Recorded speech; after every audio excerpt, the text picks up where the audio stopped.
అంటే మీరు దేని నుండి పారిపోతున్నారండి? దేని నుండి పారిపోతున్నారు? ఈ ఆఫీస్లో చాలా శోధనగా ఉందండి, పారిపోతున్నా, నా వల్ల అవ్వట్లే. ఈ కుటుంబంలో చాలా శోధనగా ఉందండి, నాకు అవ్వట్లే, నేను పారిపోతా. ఈ కాలేజీలో నేను ఉండలేను, పారిపోతాను. ఈ అత్తపోరు నేను భరించలేకపోతున్నాను, పారిపోతాను. పారిపోతా పారిపోతా పారిపోతా అంటున్నారా? ఆ శోధన కావాలని మిమ్మల్ని పారిపోయేలాగా చేయడానికే అపవాది పెట్టాడు. అందుకనే శోధిస్తున్నాడు. మీరు పారిపోతే వాడు చక్కగా నవ్వుకుంటాడు, వాడు ఆనందిస్తాడు. లేదు నేను ఖచ్చితంగా నిలకడగా ఉంటాను అని అంటే అప్పుడు దేవుని చిత్తము నెరవేర్చబడుతుంది.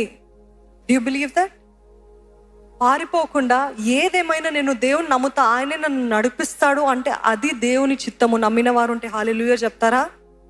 అన్ని చిన్న పరిస్థితులు బట్టి, చిన్న పోరాటాలు బట్టి, లేకపోతే పెద్ద సమస్యలు బట్టి నేను పారిపోతాను అంటే దేవుని చిత్తాన్ని నెరవేర్చేవారు